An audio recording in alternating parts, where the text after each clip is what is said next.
नमस्ते, welcome to ideation.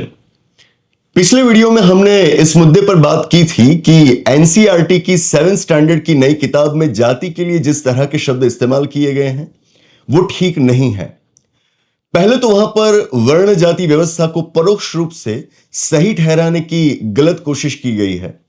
कहा गया है कि इस व्यवस्था से भारत के समाज को एक ढांचा प्राप्त हुआ है, समाज की प्रवृत्तियां संगठित हो सकी और इससे समाज को एक स्थिरता मिली। यह बताया गया है कि पहले यह व्यवस्था बहुत अलग थी, वक्त के साथ वो कठोर हुई है।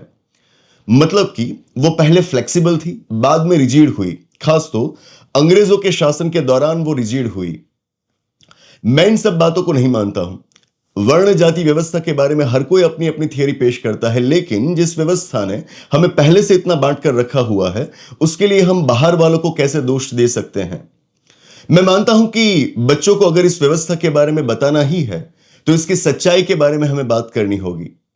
सबसे खराब बात, इस किताब में लिखा गया है कि यह व्यवस्था कठोर बनी और लोअर जातीज के प्रति असमानता और भेदभाव हुआ। मैं पूछना चाहूंगा कि यह लोअर क्या होता है? कौन तय करता है कि कौन लोअर है कौन अपर? हमारी भाषा हमारा बर्ताव तय करती है।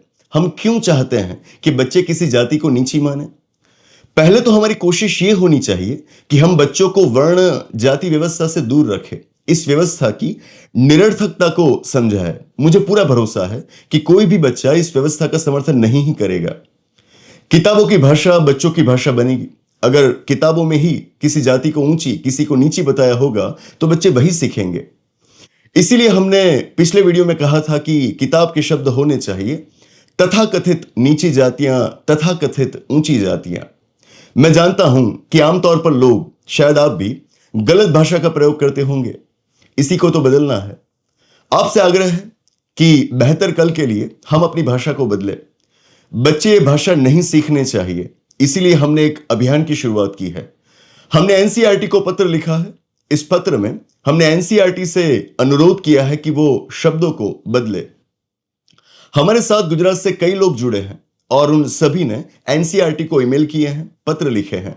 जितने ज्यादा लोग जुड़ेंगे एनसीईआरटी पर उतना ही दबाव बनेगा। हमारे बच्चों के लिए हमें इतना तो करना ही होगा। पत्र कैसा हो सकता है? तो हमने एक पत्र तैयार किया है, मैं आपको पढ़कर सुनाता हूं। आप अगर चाहे तो इसी पत्र को एनसीईआरटी को भेज सकते हैं।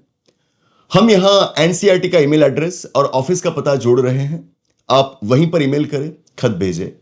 पत्र कैसा हो सकता है? Respected Madam or Sir, we recently witnessed an unusual chain of events following the publication of Grade 8 Social Science book by NCERT. It drew sharp criticism for the inclusion of a chapter on judiciary that contained details on corruption in the judiciary among other issues. Following suo motu action by the Supreme Court of India, copies of the said book have been withdrawn. The content that was considered unworthy of the reputation of the highest court of the land was considered unsuitable for our children. Judiciary के लिए जो chapter दाखिल किया गया था उसको हटा लिया गया है। मतलब कि यह माना गया है कि जो चैप्टर, जो कंटेंट जुडिशरी के लिए सही नहीं है, उसकी रेपुटेशन के लिए सही नहीं है, वो हमें बच्चों को नहीं पढ़ाना चाहिए। I would like to draw your attention to one more piece of such content in your books that doesn't go well with the dignity of many of the sections of our society. आप ही की किताब में कुछ ऐसा और content है कि जो समाज के कई तबकों के लिए, उनकी गरिमा के लिए सही नहीं है। Last time when NCERT published a new book for grade 7, the said book contained references to Varna Jati Vyavastha. The references categorically use the term lower castes. Such phraseology goes against the idea of social justice. What message do we intend to convey to our next generation? Should they address some castes as lower castes and others as upper castes?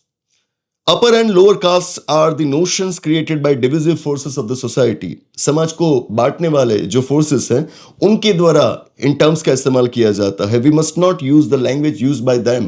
वो जिस भाषा का प्रयोग करते हैं, उस भाषा का प्रयोग हमें, हमारे बच्चों को नहीं करना चाहिए। The better alternative could be the so-called lower castes and the so-called upper castes, so that children learn that no caste is low or upper by itself. It's some evil forces that make them lower or upper. In the absence of those words called the so-called, we are compelling our children to believe that they have to see others through the lens of caste hierarchy. हम हमारे बच्चों को ये सिखा रहे हैं कि आप दूसरों को और जातियों को कास्ट हायरार्की के लेंस से ही देखें. Let's keep our children out of this madness. इस पागलपन से हमारे बच्चों को बचाएं. They don't need to inherit this. They learn what we teach them. The language that they receive is the language that they are going to use. That language is going to create lifelong impressions in their innocent minds. The language should conform to our constitutional values of justice, equality, and fraternity. We sincerely hope that appropriate changes are made in the content of the books. A seemingly small change has the potential to bring about significant changes in how we live together. ये पूरा पत्र हमने तैयार किया है.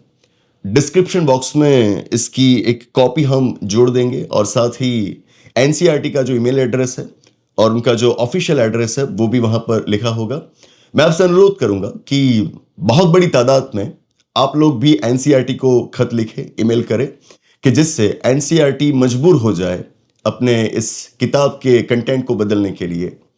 बस इसी उम्मीद के साथ इस सेशन को यहीं पर रोकते हैं. आपके जो सुझाव हो नीचे कमेंट बॉक्स में बताइएगा. आने वाले वीडियो सेशन में ऐसे ही किसी इंपॉर्टेंट टॉपिक के साथ फिर मिलेंगे. Thank you.